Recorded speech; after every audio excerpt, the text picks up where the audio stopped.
मागच्या महिन्यामध्ये शिवसेना भवनात जिल्हा प्रमुखांची बैठक झाली। त्याआधी 14 मार्चला बुलढाणा मोताळा भागातील कार्यकर्त्यांचा आपल्या पक्षामध्ये प्रवेश झाला। नंतर जिल्हा प्रमुखांची बैठक झाल्यानंतर संपर्क प्रमुखांची बैठक झाली। नंतर पुन्हा 6 एप्रिलला आपल्या लोणार भागातील काही सन्माननीय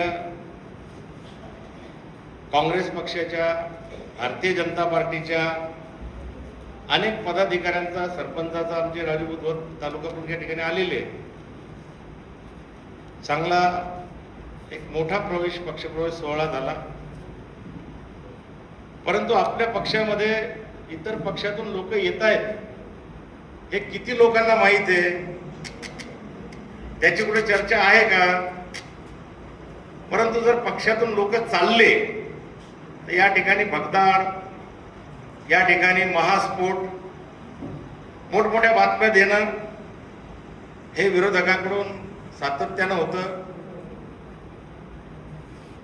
मिंदे सेनेचा एक आमदार बुलढाण्याचा आणि भाजपचे आमदार चिखलीच्या यांच्यात द्वंद्व रंगलंय। मिंदे सेनेचे माजी आमदार आमचे दादाराव भाऊ आहेत या ठिकाणी, सिद्धेश्वर भाऊ पण आहेत, त्यांच्या भागातले आमचे भाऊबंद माजी आमदार आणि खासदार जे योगायोगानं योगाचे मंत्री आहेत, काहीतरी लोणारला केलं योगाचं काही, त्यांच्यात द्वंद्व रंगलंय। कुठेतरी ह्या बातम्या बी कुठं बाहेर येतात की नाही, त्यावरही चर्चा घडते की नाही, की केवळ आपल्याच पक्षाच्या लोकांच्या बाबतीमध्ये प्रश्नचिन्ह उभे करायचे? ठीक आहे, माणूस राजकीय कार्यकर्ता आहे, राजकीय महत्वाकांक्षा असली पाहिजे, परंतु बांद्रासारख्या उड्या इकडून तिकडे मारून महत्वाकांक्षा जर पूर्ण करायला काही लोक निघले तर निश्चितपणे समाजमन या गोष्टीला ग्वाही देत नाही, त्यांना मानत नाही। बरेच जण घेतले तर जातात, परंतु घेतल्यानंतर त्या डेपोमध्ये जसं एसट्या जमा होतात तसे ते जमा केले जातात, पुन्हा त्यांचं नावही त्या ठिकाणी निघत नाही। याचाही विचार काही इकडून तिकडे जाणाऱ्या लोकांनी करावा। बातम्या पसरवल्या जातात, आमदार फुटणार, खासदार फुटणार शिवसेनेचे, ऑपरेशन लोटस, ऑपरेशन टायगर। परंतु हे होत असताना जे निष्ठावंत लोक आहेत, जे माझ्या समोर बसलेले, या लोकांचं ही निष्ठेची किंमत कोणी करणार आहे की नाही, आणि म्हणून शिवसेना प्रमुखांच्या या जन्मशताब्दी वर्षामध्ये जे निष्ठावंत लोक आहेत, जे जुने लोक आहेत, जे वयोवृद्ध आहेत, परंतु ज्यांनी पक्षाची कास सोडली नाही, अशांचे तालुका लेवलला जर तुम्ही तालुका प्रमुखांनी सत्कार सोहळे आयोजित केले तर बरं होईल, अशी संकल्पना या जो आपल्याला प्रोग्राम आलेला आहे त्यामध्ये भजन स्पर्धा, भावगीत स्पर्धा तर आपलं पहिल्यापासून आपण करतच आलो। बरेच जण या ठिकाणी वारकरी संप्रदायाशी बिलॉंग करतात, आपापल्या भागामध्ये चांगले कीर्तनकार आहेत, काही त्यांचे सोहळे जर आयोजित केल्या गेल्या, भजन स्पर्धा आयोजित केल्या गेल्या, निश्चितपणे तेही आपल्याला अभिप्रेत आहे। युवा सेना आहे आमची, युवा सेना म्हणजे युवकांची सेना, आणि सध्या युवक हे विद्यालयीन महाविद्यालयीन शिक्षण घेतात। महाविद्यालयामध्ये जर आपण गेलो, कुठेतरी एक विषय जर आपण निवडला शिवसेनेच्या संदर्भामध्ये, त्यावर जर आपण निबंधाचं संकलन केलं, या ठिकाणी आमचे सिद्धेश्वर आंधळे आहेत प्राध्यापक, आमचे आशिषजी रहाटे आहेत, लहाने सर आहेत, अनेक आमच्या या प्रोफेशन मधले लोक आहेत, महाविद्यालय आहेत आपले, माझ्या गावामध्ये 2-4 महाविद्यालय। कुठेतरी ह्या स्पर्धा आपण त्या ठिकाणी आयोजित केल्या गेल्या पाहिजेत। गाव तिथे शिवसेना पाहणं, तालुका प्रमुख तालुक्यामध्ये किती गावांना जातो. उपतालुका प्रमुखांना आपण कार्यक्षेत्र निवडून नेमून दिलेलं आहे. तो उपतालुका प्रमुखाला दिलेल्या 10-12 गावापैकी किती गावामध्ये जातो. विभाग प्रमुखांना सुद्धा आपण 7-8 गावाचं कार्यक्षेत्र तो जातो का सगळं चाललंय आपलं डिजिटल, सगळं डिजिटल चाललंय. मेसेज पाठवून द्यायचं झालं तो त्याचं करतो, हा याचं करतो. परंतु दुर्दैवानं सांगावंसं वाटतं की मागच्याच 19च्या निवडणुकामध्ये आणि त्यानंतर 24च्या निवडणुकीमध्ये सुद्धा महाविकास आघाडीचं सरकार येईल अशा प्रकारची हवा होती. सगळ्यांचे अंदाज खोटे ठरले. कोणी मशीनला दोष दिलं, कोणी लाडक्या बहिणीला दोष दिला, कोणी भारे माफ पैसा खर्च केला गेला त्यालाही दोष दिला गेला. तिकडचा आमदार म्हणतो बुलढाण्याचा की 350 कोटी रुपयाचं कमिशन सोडलं, 35 कोटी रुपयाचं. आता 35 कोटीचं कमिशन सोडलं तर तू जर 10% घेत असशील तर 350 कोटीचे कार्यकर्त्याचे कामं त्याने दाखवले पाहिजे. तो जर जैसे ते 5% कमिशन घेत असेल तर 700 कोटी रुपयाचे कार्यकर्त्यांना दिलेले कामं त्याने दाखवले पाहिजे. या ठिकाणी आमच्या आमदाराचे लोक तर म्हणतात की आम्हाला खूप खर्च आला, आम्ही आता कार्यकर्त्याला तर कामच देणार नाही, आमच्या घरचे आम्हीच करू. काय चाललंय? सगळं राजकारण बरबटलेलं घाणेरडं राजकारण झालं जिल्ह्यामध्ये, तुम्ही पाहत असाल. आणि अशाही परिस्थितीमध्ये जिथं कुठेतरी उद्धव बाळासाहेब ठाकरे पक्षाचे लोक मोठ्या ताकदीनं दिमाखानं काही असतील थोडेफार इकडे तिकडे करणारे, त्यांचे पाप पुण्य त्यांना नशीब, परंतु निष्ठेनं या ठिकाणी आपला किल्ला लढवत आहेत. मग या सर्व वर्षभराच्या कार्यक्रमामध्ये आपल्या सगळ्यांना हेच अभिप्रेत आहे की मी उद्धव साहेबांचा एकनिष्ठ आहे, तसंच माझ्या गावातले माझे सवंगडी सुद्धा एकनिष्ठ असले पाहिजे.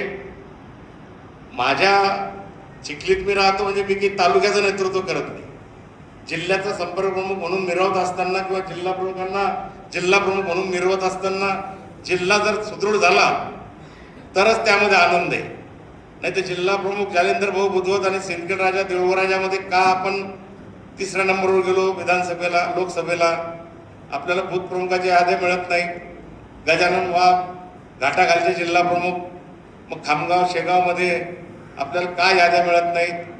जिल्हाभरातले कटाक्ष आम्ही टाकतो. एक मलकापूरला सातत्यानं डीपीसाठी असेल, रस्त्यासाठी असेल, नाल्यासाठी असेल, आमचे गजानन भाऊ ठोसर असतील, आमचे दीपकजी चंभारे असतील, ही मंडळी कार्यरत असतील. परंतु उपजिल्हा प्रमुखाकडे एक विधानसभा आपण दिलेली आहे. गजभाऊ तुम्ही मलकापूर सोडून नांदुऱ्याकडे घुसले तर काही बिघडणार नाही, पण नांदुऱ्यातही ते आंदोलन झाले पाहिजे आमचे ईश्वर भाऊ सोबत घेऊन. तसंच घाटाखाली सगळ्या भागामध्ये कशी आंदोलनं होतील. आंदोलन आणि शिवसेना हे नातं आम्ही कधी विसरलो मला कळलंच नाही. मी काल दुर्दैवानं टीव्ही पाहत होतो, अशोक खरातचं प्रकरण त्या ठिकाणी जे सुरू झालं की अत्यंत घाणेरडं महिलांचं लैंगिक शोषण केलं गेलं. त्या बाबतीमध्ये कुठे कोणते आंदोलन झाले. हा विषय काही नाशिक पुरता नाही, बुलढाण्यापुरता नाही, राज्यभरात आपण जे आंदोलन राबवतो कुठे गेलं. मी नितीन बापूशी आता बोलत होतो त्यानंतरचा कळसच केला. अशोक खरात प्रकरण जोपर्यंत आम्ही विसरत नाही. नाशिकच्या IT सेक्टरमध्ये आमच्या मुलींना कुठेतरी हिजाब घालायला लावला, लिपस्टिक बंद करायला लावली, गोमांस खायला लावलं, जास्त पगाराचे आमिष दिले गेले. बरं ठीक आहे, कोणी अंधारात कुठेतरी पाप करत असेल, चुकीचे वागत असेल, परंतु त्याच्या ज्यावेळेस गौप्यस्फोट होतो त्याचा स्फोट व्हायला नको. परंतु नाशिकमध्ये दुर्दैवानं भारतीय जनता पार्टीचे लोक गळ्यामध्ये भाजपचे रुमाल घालून जय श्रीरामच्या घोषणा देत त्या IT सेक्टर मधल्या सगळ्या कंपन्यांमध्ये धडकले. कुठे गेलो तुम्ही आम्ही. म्हणून जोपर्यंत या सगळ्या गोष्टी जिथं कुठेतरी अन्याय होईल तिथं शिवसेना पूर्वी धावून जायची, परंतु आमची धावून जाण्याची प्रवृत्ती कमी झाली का? झाली असेल तर का झाली मला हे माहित आहे. तुमच्या इतकाच मीही कॉन्शियस आहे, तुम्हाला या गोष्टी पटत नाहीत, परंतु रस्त्यावर येण्याकरता आम्ही 1चे 2, 2चे 4 करण्याचा प्रयत्न करतो का? आम्ही खुशाल एकटे निघतो, गावातून किक मारतो, गाडीला येतो. अरे पण डबल सीट नाही तर टिबल सीट आणि चौबल सीट लोक दिसतात. आम्हाला वाटतं की मोटरसायकल 4 लोक बसायसाठी का परंतु ज्या ज्या वेळेस कॉल येईल सातत्यानं काही तुम्हाला बोलवलं जात नाही. मी सांगतो वर्षाचे 8-10 दिवस पदाधिकारी आहे म्हणून पदाधिकाऱ्यांनी तर राखून ठेवलेच पाहिजे. आजही या ठिकाणी दुर्दैवानं 7 उपजिल्हा प्रमुख आहेत, त्यापैकी 3 उपजिल्हा प्रमुख हजर नाही. 13 तालुका प्रमुख आहेत, त्यापैकी जवळजवळ 4-5 तालुका प्रमुख हजर नाही. 13 शहर प्रमुख आहेत, त्यापैकी 10 शहर प्रमुख हजर नाही. याची नोंद कुठेतरी आपण घेत आहोत. जालिंदर भाऊ सांगितल्याप्रमाणे तुम्हाला मला काही पगार नाही, परंतु हे विचाराची लढाई आहे. काही लोक पैशासाठी गेले, काही लोक पदासाठी गेले, आजही जात आहेत. पण तुम्ही आम्ही विचाराची लढाई, उद्धव साहेबांना शब्द दिलेला आहे, शेवटच्या श्वासापर्यंत उद्धवजींसोबत राहू, म्हणून तुम्हाला आम्हाला राहावंच लागेल. ज्यांना राहायचं नसेल त्यांना वाटा मोकळ्या आहेत, हे आपण पाहतो. म्हणून कुठेतरी जोपर्यंत तुमच्या माझ्यातलं आंदोलन जागृत होत नाही, आंदोलन जागृत झालं, संघटना मजबूत झाली, तर संघटनेच्या रूपांतर मतदानात सुद्धा केल्या जातं, हेही आपण पाहतो. ज्या ज्या ठिकाणी आपण कमजोर पडलो, आपण मतदान त्या ठिकाणी घेऊ शकलो नाही, ते आता कार्यकर्त्यांच्या निवडणूक आहेत. कार्यकर्त्यांच्या निवडणूक आहेत. किती सोसायट्यामध्ये आपले लोक आहेत. मला वाटतं जिल्हा केंद्रीय बँकेची निवडणूक 10-15 वर्षानंतर होत आहे. ठरावही मागितलेले. तुम्ही आता चर्चा करा तालुका प्रमुख की आपल्या तालुक्यात ठराव कोणाकोणाचे मागितले. आमचे तालुक्याचे समन्वयक बीटी मास्तर कुठे सकाळी जाऊन मतदान करून आले ना पांढरदेवच्या सोसायटीला, सकाळी जाऊन आले. म्हणजे आजच त्याच्या होतं तुमचे बी नंदू फुकार वगैरे तुम्ही आहे. हा, तर आपण हे पाहिलं पाहिजे. बार्गेनिंग पॉवर तर ठेवा. अरे एका भागामध्ये आमच्या आता दादाराव भाऊ आहेत, उद्या त्या ठिकाणी आपल्याला उपसभापती मिळालं, लढले म्हणून, सोसायट्यामध्ये त्याचे लोक होते म्हणून, इथे आपले लोक होते म्हणून. उद्या ठराव जर आपले 4-5 लोक जे असले, आपोआपच ज्याला पॅनल लढायचं तो आपल्यासोबत बसल. म्हणून ह्या निवडणुका असतील, त्यानंतर लगेच आता 23 जुलै दिलेली सुप्रीम कोर्टाने जिल्हा परिषद पंचायत समितीच्या संदर्भामध्ये, तिथं जर निकाल झाला तर तुम्हाला आम्हाला दिवाळी दसऱ्याच्या वेळेस निवडणुकीला सामोरं जावं लागेल. कदाचित निकाल झाला नाही तर तो पुढे ढकलला जाईल. परंतु सर्व बाबतीमध्ये तुम्ही आम्ही सक्षम असलो पाहिजे. मी या ठिकाणी जास्त काही बोलणार नाही, कारण 12ची वेळ होती. आपला कार्यक्रमच 1:45ला चालू झाला. भुका सगळ्यांना लागलेल्या दिसतात चेहऱ्यावर. आणि म्हणून मी म्हटलं, आमदार साहेब आहेत, विधिमंडळाचा प्रचंड अनुभव त्यांच्या गाठीशी, नितीन बापू सारखे माणसं या गद्दारांच्या छातीवर लाथ मारून पुन्हा एकदा ताकदीनिशी आपल्या सोबत आहेत, उपनेते आपले आहेत. आणि म्हणून त्यांचं मार्गदर्शन जास्त महत्वाचं आहे. आम्ही संघटना आणि आम्ही कुठेतरी वेगळे नाही. तुम्हीही आमच्या या संघटनेचे अविभाज्य भाग आहात. परंतु जबाबदारी जे जे घेतील, उद्या मलाही असं वाटलं की माझ्याच्यानं ही जबाबदारी होत नाही, हे प्रामाणिकपणे आम्ही तुमच्याशी बोलतो. आम्ही स्वतःच बाजूला त्या ठिकाणी हो किंवा एखादा कार्यक्षम माणूस नेमा. तसं आपणही आपल्या भागामध्ये जर दुर्दैवानं करू शकलो नाही. तरुण आहात, हे आमच्यासारखे 60च्या वरचे तर काही पदाधिकारी नाही. मला वाटते बरेच तालुका प्रमुख, बरेच शहर प्रमुख 50च्या आतलेच आहेत. आणि म्हणून कुठेतरी 15-20 वर्षात तुम्ही धावू शकता. उद्धवजीबद्दल आपलं सर्वांचं प्रेम आहे. ही मशाल कायमस्वरूपी धगधगती राहावी, यासाठी आपण सगळेच जण कटिबद्ध होऊया. आणि उद्याच्या बुलढाणा जिल्हा हा अतिशय आदरानं मातृश्वर बुलढाणा जिल्ह्याचं नाव घेतलं जातं. या जिल्ह्यात कुठलीही गटबाजी नाही, भेदाभेद नाही, कुठलाही भांडवली नाही, आणि सातत्यानं हा जिल्हा रिझल्ट देतात. दुर्दैवानं मागच्या वेळेस आपण कुठेतरी 29,000 कमी पडलो. त्यामध्ये 21,000चा वाटा थांबवायचा. सिंदखेड रायड्यामध्ये निवडून येणारा उमेदवार दुर्दैवानं 3ऱ्या नंबरवर गेला. कारण मीमांसा भरपूर झाली, 2 वर्ष झाले. आताच आपण लढत होतो एप्रिलमध्ये, आणि 26 एप्रिलला निवडणूक झाली. एक खासदार आपण गमावला. त्यानंतर 2 आमदार सातत्यानं आपले यायचे. एक आमदार आपले आले, एक आपली बाजू राखली गेली. परंतु दुसऱ्या आमदार दुर्दैवानं 800 मतानं, म्हणजे एक बूथ फक्त आपण हरलो. त्या ठिकाणी 300-325 बूथ असतात, एकच बूथ आपण हरलो. आज आपली पाळी थोडीसं पिछेहाट झाल्यासारखं जे वाटतंय. कुठेही स्वतःला कमजोर समजू नका. कुठेही हे ज्या बाजार मुनग्याच्या बातम्यांमध्ये येऊ नका.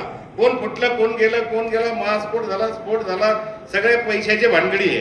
पुढच्या सभेत आम्ही सांगू याचे भांडणं कशासाठी आहे. कोणाचे भांडणं पक्षप्रवेशाचे नाही, तुमच्या सिंदखेडाचे भांडणं आहे. साखर खेळण्यात योगेश का श्रीनिवासची बायको, बरोबर आहे, एकच भांडण आहे. साखर खेड्यात श्रीनिवास खेडेकरची बायको का योगेश. अरे त्यांनी सांगितलं तुमचं मेहकर लोणार आहे ना, पण मेहकर लोणार मध्ये फाटी उभं राहिलं. तर आता आमच्या खरात साहेबांनी 3ऱ्या नंबरवर घातलं मेहकर नगर परिषद मध्ये आणि लोणार नगर परिषद, म्हणून तिथं भावाचं पोरगा आणून इकडे घालायचं. अरे पण मी इथं आमदार राहिले, 4दा लढेले, पडेल असेल कदाचित, पण मला माझ्या घरातलं उभं करू द्या, बिलकुल नाही.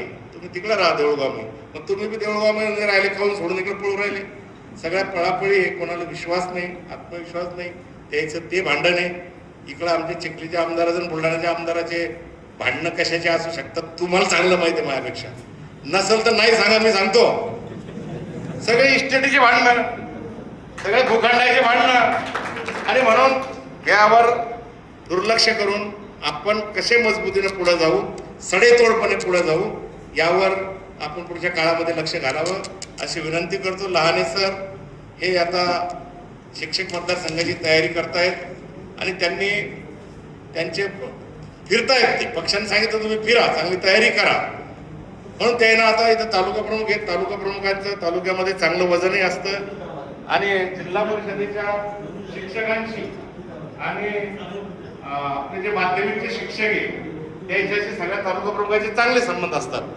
म्हणून तुमच्या भागामधून चांगले 15 शिक्षक निवडून त्यांनी केलेलं उल्लेखनीय कार्य, त्यांनी केलेली सेवा असे प्रस्ताव तयार करा. राजश्री शाहू महाराज पुरस्कार हे आपली जिल्हा शिवसेनेच्या वतीनं आमचे लहाने सर त्यांना देणार आहेत. म्हणून 15 प्रस्ताव प्रत्येक तालुक्यानं आपल्या शिक्षकांना सोबत घ्या. चांगले 15 प्रस्ताव जिल्हा प्रमुख जालिंदर भाऊ बुधवंत यांच्याकडे, घाटाखालच्या जिल्हा प्रमुख गजानन वाघ यांच्याकडे, घाटाखालच्या तालुका प्रमुख द्या आणि ते निवड समितीकडे येतील आणि ते पुरस्कार देतील. पुरस्काराचं स्वरूप काय असेल, आदर्श शिक्षक राहील, ते काय पुरस्काराचं स्वरूप ठरवतील त्या पद्धतीने ते होईल. एवढी सूचना या ठिकाणी त्यांच्या वतीनं या ठिकाणी करतो. पुनश्च एक वार उद्या परवा, काय परवा, भारतरत्न डॉक्टर बाबासाहेब आंबेडकरांची जयंती आहे. काल काय झालं, काल क्रांती सूर्य महात्मा ज्योतिराव फुले यांची जयंती. कोणत्या तालुक्यात तालुका प्रमुखानं 5-25 जण जमा केले आणि चला पुतळ्याजवळ उद्धव बाळासाहेब ठाकरे पक्षाच्या वतीनं माल्यार्पण करू असं केलं नसेल, केलं कदाचित. चिखलीत आम्ही काल चालू होता फोनाला, त्यानं मार्केटला गेला, आम्ही सगळे जण, नंदभाऊ होते, आम्ही सगळे जण गेलो, केलं. आता माझी सगळ्यांना सूचना आहे, उद्याचा दिवस जाऊ द्या, परवा तुम्ही ज्या ठिकाणी बसता तालुका प्रमुख त्या ठिकाणी आपले 5-25 कार्यकर्ते बोलवा, 2-4-5 हार बोलवा आणि भारतरत्न डॉक्टर बाबासाहेब आंबेडकरांचा विजय असो, उद्धव बाळासाहेब ठाकरे पक्षाचा विजय असो, आपल्या पक्षाच्या वतीनं भारतरत्न डॉक्टर बाबासाहेब आंबेडकरांना आदरांजली प्रत्येक तालुका लेव्हलला किमान आपल्या पक्षाच्या वतीनं व्हावी अशी सूचना सुद्धा या ठिकाणी करतो. थांबतो. जय हिंद, जय महाराष्ट्र.